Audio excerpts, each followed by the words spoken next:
Right. You know? And they didn't want to hear that. Didn't want to hear it. They believed it, I'm sure, but they didn't want to hear it. The worst thing in the world to them was having the civil rights. They didn't want any part of it. Wow, that's amazing. That's proof to what everybody been suspecting. Just to have an actual voice who was a part of that time. I think you've always believed the black community that it was a planned murder. Oh, yeah. I think you knew that. But when you hear somebody What hurts me is the guy that did the mouth-to-mouth, he was a New York City guy. He was a black guy. And he went and helped kill Malik. That's crazy. Gene Roberts, his name was. You look that up too with the Black Panthers. He was sent in to work undercover with them too. And the thing was to make them look bad. So here you got a black cop going in undercover, and his job is to make the organization look illegal. Yeah. Wow, that's powerful. I'm definitely get that book. That's my mini miracle. Yeah. Okay.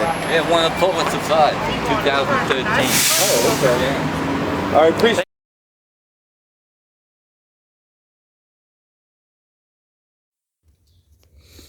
So Gerry Fulcher, the man that I knew, was an activist. Gerry Fulcher was someone who was a historian. He knew history, he actually lived history. Gerry Fulcher, to you, was a roommate. He lived here in this house. This was his safe space, Mr. Flaherty, right? Yeah, he was here about 2 years, yeah. He was here for 2 years. And what was it that brought him here? You know, a place to stay, and he's no bother. He'd get up every morning at 4:30, be out at 4:45. He'd walk down to the Amtrak station from here. That's a good 2 miles walk. So he'd get down there and he would read the newspapers from the day before. You say he walked the Amtrak. Did he stop at Rodney Square before he got the Amtrak? I don't know. Amtrak is where he was going, and he would get the New York Post, New York Daily News, New York Times. But he took the bus, though. No, he walked. It's about a 2 mile walk down there. Then he would leave there and he'd walk uptown. Everybody, what's going on? Today's topic, we're just asking everybody what is their thoughts and views on the Confederate flag removal in South Carolina. So check out some of the responses. So what's your name, sir? Gerry Fulcher. All right, and what is your thoughts on the Confederate flag removal in South Carolina? I believe it's like waving something in your face and saying that we're going to do what we want to do. And unfortunately, that includes grabbing a gun and going to shoot people also. This country has a lot to do to make up for what they did with slavery. Our state that we're in now, we were the last state to free the slaves, and then we didn't tell them they were free for 3 more years. And that's the kind of thing that the black community has to put up with every single day. And you're talking to a man who just I tapped Malcolm X's phone for a year. And he was not fatigued by that, so I give him credit. So, Mr. Flaherty, before I guess I should have introduced you, you have been an activist, you've been an ally, you've been somebody who cares about the rights of poor, working class people, people traveling, people trying to get places safely, and places that are sometimes hard to train for some folks to get places when you don't have a vehicle. But it should be affordable, it should be easy to get to a doctor's appointment for people that really need to see a doctor, elderly people, handicapped people, people that have appointments.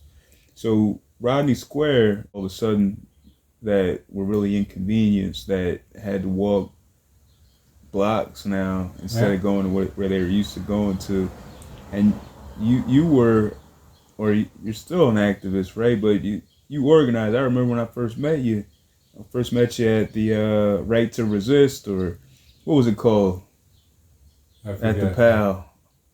I think Potter's wife, Velda Jones Potter organized it, Yeah. the mayoral candidate, right? Mm-hmm. Velda Jones Potter organized for us to march, for us to move mountains.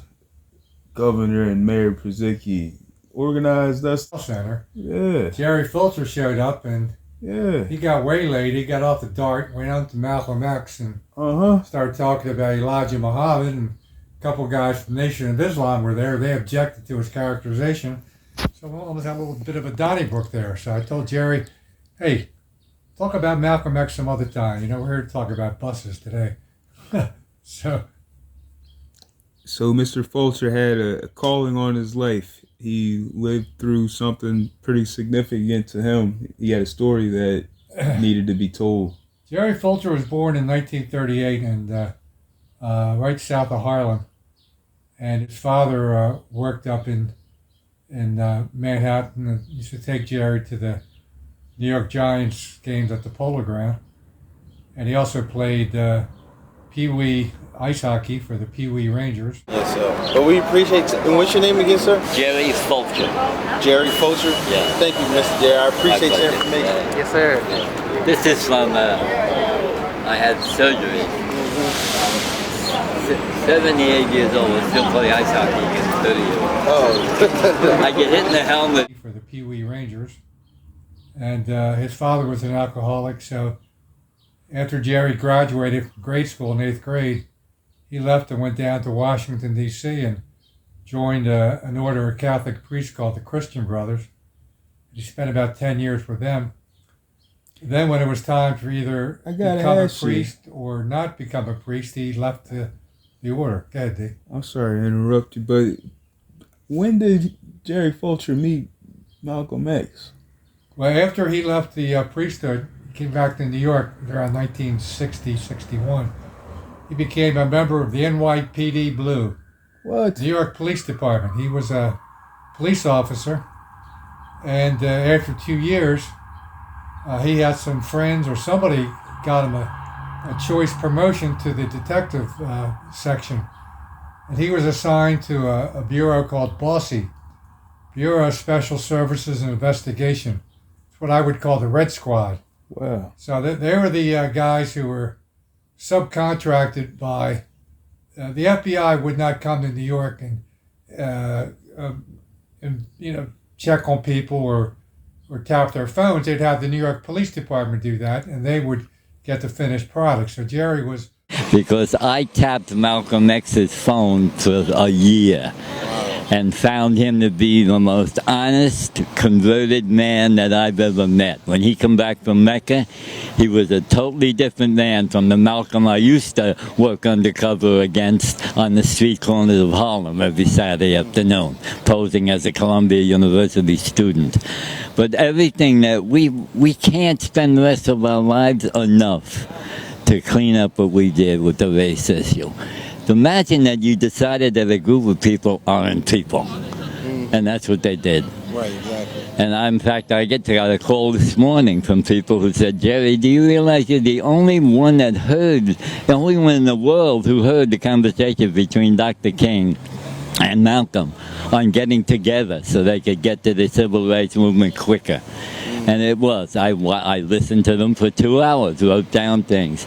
I had a tape of it I was supposed to bring to the FBI Intelligence Division. I destroyed the tape because I know J. Edgar Hoover would have gone crazy. He was sick anyway. But if he ever heard that King and Malcolm were going to be together. The jobs he had with Bossy was to monitor Malcolm X's phone calls for about 2 years.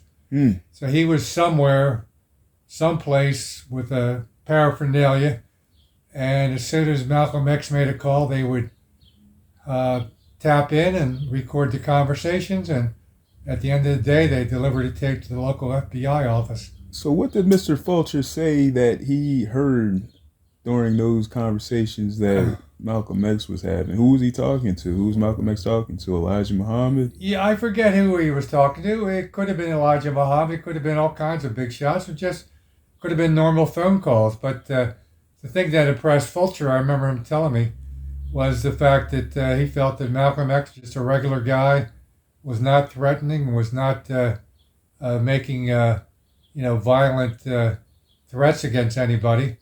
And that got him in hot water with his superiors.